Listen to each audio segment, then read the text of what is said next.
20 months in a Chinese prison. Just think about that. And his crime wasn't, espionage. It wasn't embezzlement. It was literally clicking retweet on a handful of articles and cartoons for an audience of less than 100 people. Yeah, it's a profoundly surreal collision. I mean, we're looking at theoretical physics, constitutional law, and raw human psychology, all just compressed into this one confined space. Which is exactly what we are getting into today. Welcome to the deep dive. We have a fascinating, really staggering stack of sources to go through today. We've got an extensive collection of psychological analyses generated by various AI models, ChatGPT, Copilot, DeepSeek, Gemini, Grok, Quinn. Right, and all of those were fed the specific details of Dr. Chen's ordeal. Exactly. And alongside those AI perspectives, we actually have a primary source document. It's a defense manuscript, a blood letter, basically written from a prison cell by Dr. Chen himself, who is a scientist specializing in complex systems and physics. Our mission today is to explore this profound disconnect between an individual driven by pure curiosity and an institution driven by absolute control. But, before we get into the actual mechanics of that disconnect, we should probably establish some boundaries for our analysis. Oh, yeah, that is a crucial point for you listening. Our source documents contain some highly politically charged content regarding the Chinese judicial system and the Communist Party. And we want to be unequivocally clear here. We're going to impartially report the contents of these documents and the AI analyses. We are not endorsing any political viewpoints, and we're not taking sides. Right. We are simply exploring the fascinating psychological and scientific ideas contained within the material. We're treating this as a study of human behavior, systemic architecture, and, well, how the two interact under extreme pressure. Okay, let's unpack this. We have to start with the physical reality of the arrest because that inciting incident really sets the stage for the psychological breakdown that follows.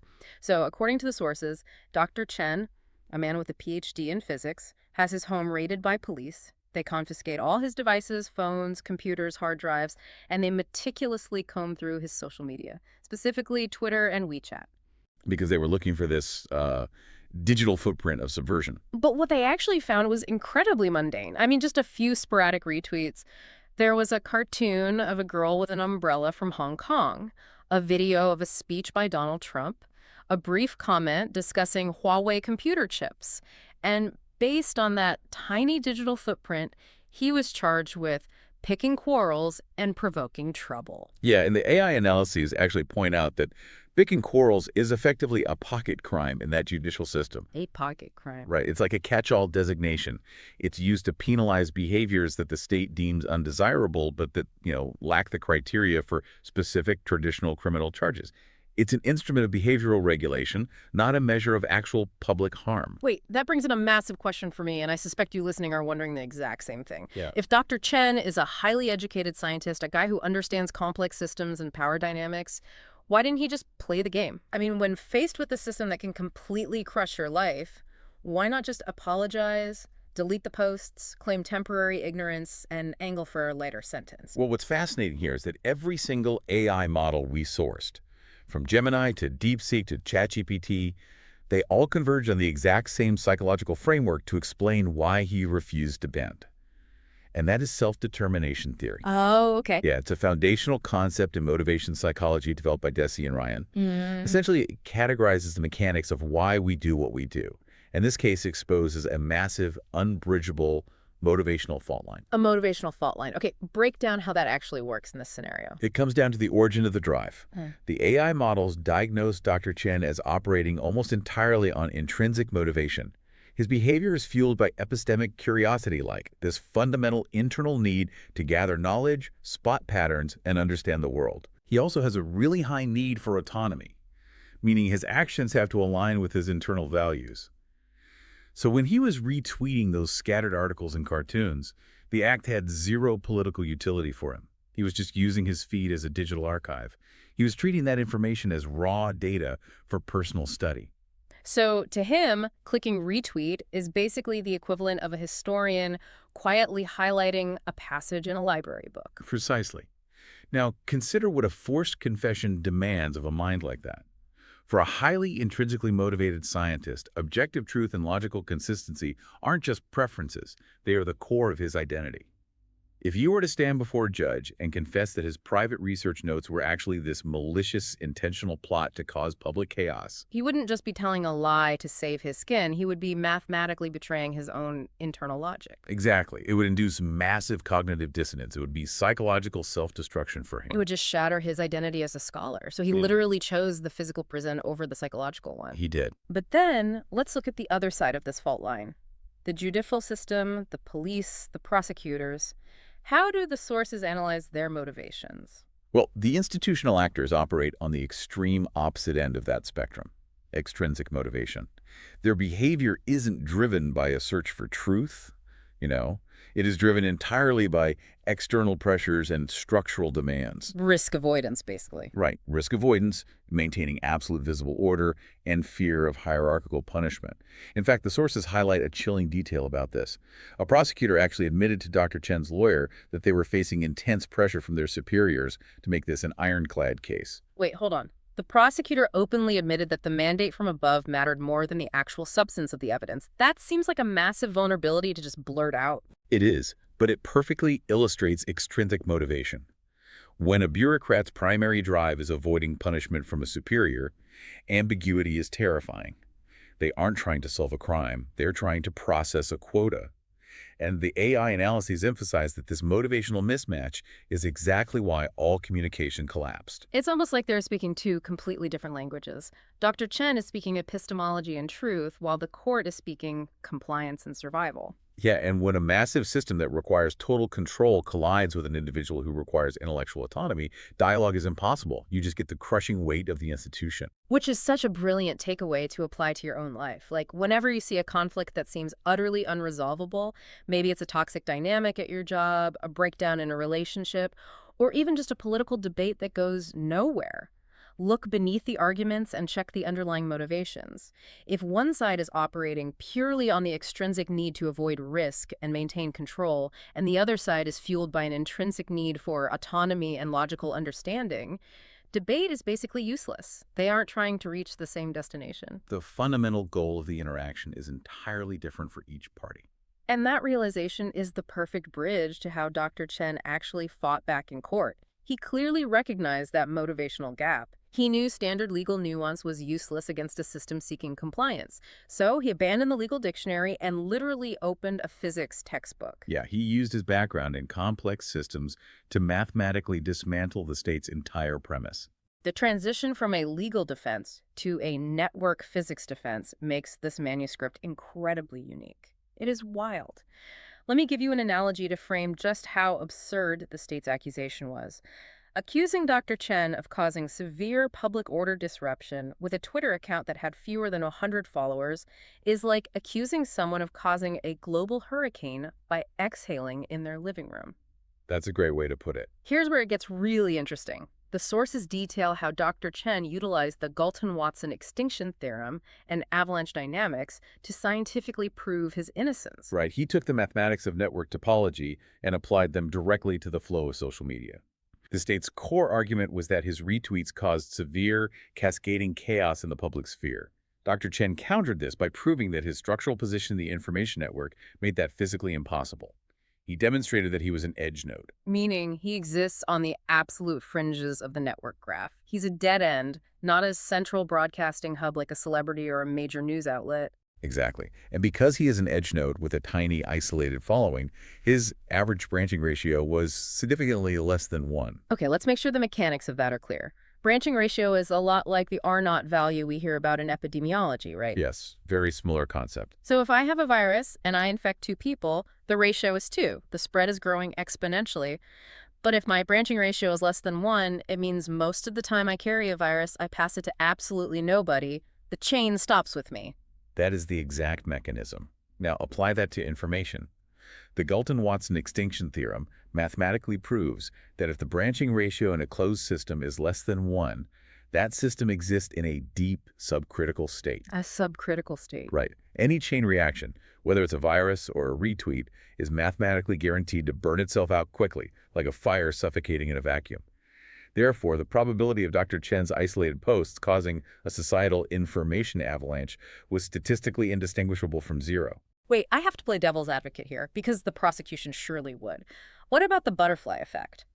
In complex systems, a butterfly flapping its wings in Brazil can supposedly set off a tornado in Texas. Even if he's an edge node, couldn't one specific retweet hit the right person at the right time and trigger a massive chain reaction? It is a totally valid pushback. Yeah. But the AI analyses highlight how Dr. Chen anticipated and dismantled that exact counterargument. He explained the actual mechanism of the butterfly effect. It only occurs in systems that are already in a dangerous, highly unstable, supercritical state. Ah, so he flipped the blame entirely. He did. He argued that if the state's societal network is so incredibly fragile that a single isolated edge node retweet could actually cause massive public chaos, then the system is fundamentally broken. If a tiny pebble triggers an avalanche, the fault lies with the structural instability of the mountain, not the pebble. Wow, that is devastatingly logical. He essentially backed them into a paradox. Either my retweet did nothing, proving I am innocent, or my retweet destroyed your society, proving your society was already collapsing. And he pushed that paradox even further by moving from physics into pure epistemology. The documents show he built a philosophical defense using Gödel's incompleteness theorem. Gödel's incompleteness theorem. I mean, that is a heavy hitter in the math world. But how does a mathematical paradox apply to a criminal trial? Well, it's all about the architecture of rules. Kurt Gödel proved mathematically that any sufficiently complex system of axioms cannot be both consistent and complete, meaning there will always be true statements within the system that cannot be proven by the system's own rules. You always need an outside perspective to validate the whole. Okay, I follow. So Dr. Chen took that mathematical law and overlaid it onto the state's ideology. So just like math needs outside logic to prove its own rules, a government needs outside skepticism to prove its own laws are actually just. It's exactly the mechanism. Dr. Chen argued that no ideological or judicial system can ever be perfectly flawless or absolute. Therefore, open scientific inquiry, skepticism, and the archiving of dissenting viewpoints, these aren't crimes. They are the essential mechanisms a functioning civilization uses to understand its own incompleteness. By criminalizing skepticism, the state traps itself in a paradox where it can never actually prove it is right. He transformed a standard criminal defense into a masterclass on theoretical physics and the philosophy of knowledge. It's brilliant. But that brings us to the glaring problem at the center of this deep dive. Flawless logic doesn't protect you from a prison sentence. No, it doesn't. When the math failed to win his freedom, Dr. Chen was left sitting in a physical cell facing 20 months. How does a purely logical mind process that level of systemic irrationality without completely breaking down? That is where the analysis shifts from the mechanics of complex networks to the mechanics of emotional survival, because the emotional landscape of this manuscript is just as intricate as the physics. Yeah, reading through the sources, the tone of his blood letter really struck me. Despite the terrifying circumstances, being stripped of his freedom, having his reputation smeared, facing a monolithic system that refuses to listen to reason, he doesn't sound panicked at all. The manuscript isn't a screaming, desperate rant. It is highly structured, clinical, and almost cold. Yeah. How does a human being maintain that kind of composure when their life is being dismantled? Well, if we connect this to the bigger picture of psychology, the AI models heavily referenced Richard Lazarus's appraisal theory alongside James Gross's models of emotion regulation. These frameworks basically explain the step-by-step mechanisms for how human beings process and manage extreme stress. So walk us through how Dr. Chen regulated his emotions to survive this. He utilized a highly sophisticated cognitive defense mechanism called cognitive reappraisal and meaning-making. Think about how an average person processes unjust imprisonment. The immediate reflexive appraisal is, I am a victim, I am in physical danger, my life is ruined. And that framework inevitably generates intense despair, panic, and a loss of self. Which is exactly what an institution relying on extrinsic control wants you to feel. Yes. But Dr. Chen actively hijacked that natural response and reframed the context of his suffering. He reappraised his imprisonment not as a personal tragedy, but as a historical experiment. He turned his prison cell into a laboratory. Literally. He decided that he wasn't a victim. He was a researcher gathering crucial primary source data on the fault lines of modern civilization. He was documenting in real time what happens when pure rationality collides with institutional irrationality. By adopting that framework, he transformed his personal, chaotic despair into a cold, objective, moral outrage. His anger wasn't directed at the individual guards or the judge. It was directed at the trajectory of history itself. He basically built a psychological fortress out of academic purpose. And that meaning-making shielded his psyche. It allowed him to maintain his core identity as a scholar, even while wearing a prison uniform. Now, contrast that with the emotional regulation of the judicial system. The analyses point out that the system and its actors were entirely possessed by what psychologists call the affect heuristic. The affect heuristic, meaning their emotions were bypassing their logic to make decisions for them. Explain how that worked in the courtroom. It starts with profound institutional anxiety. The authorities were terrified of instability and deeply afraid of displeasing their superiors. In psychology, the affect heuristic explains that when people feel a high degree of anxiety, they routinely equate their internal feeling of a threat with an actual external threat. So, because Dr. Chen's complex ideas made the prosecutors feel confused and anxious, their brains concluded he must be a highly dangerous criminal. Their internal panic became his actual guilt. Yes, and that created massive cognitive dissonance for them. Dr. Chen's logical defense was impenetrable. They couldn't out-argue his math. So to soothe their own anxiety and bypass the total lack of physical evidence, they resorted to psychological dehumanization. The source documents note that the authorities officially labeled this brilliant scholar a jobless vagrant and a political outcast. Oh, wow. By reducing his identity to a vagrant, they gave themselves permission to ignore his logic. Because you don't have to debate Gödel's incompleteness theorem with a vagrant. Exactly. It's a defense mechanism for the institution's ego. So what does this all mean for us, for you listening to this right now? I mean, it means that when institutions or even individuals lack basic emotional literacy, disaster inevitably follows. When a system is secretly driven by unacknowledged anxiety, it will always misinterpret intellectual curiosity as hostility. It will look at calm, logical resilience and label it refusing to confess or having a dangerous attitude. It is a profound, systemic misreading of emotional data. They interpreted his cognitive reappraisal, his actual survival mechanism, as a direct threat to their authority. It is a tragedy of miscommunication on a massive scale. To wrap up this deep dive, we are looking at a truly heartbreaking intersection. You have a man sitting in a prison cell, desperately trying to explain network physics, the branching ratio of edge nodes, and the epistemology of mathematical axioms to a system that is operating entirely on survival anxiety, risk avoidance, and a desperate need for control. It serves as a stark and vital reminder for all of us. Facts, mathematics, and flawless logic are ultimately useless tools if the opposing side is operating in a completely different emotional and motivational reality. You simply cannot math your way out of someone else's moral panic. You really can't. The math only works if both sides agree that math matters. Right. And while this deep dive focuses on an extreme geopolitical legal case, the psychological mechanics we've unpacked today happen in our own lives constantly. Yeah. That motivational mismatch between intrinsic and extrinsic drive, the affect heuristic where hidden anxiety dictates truth, the shielding power of cognitive reappraisal, these are universal mechanics. Oh, absolutely. You see these exact dynamics in corporate boardrooms when an innovative, curious employee clashes with a risk-averse, fearful management team.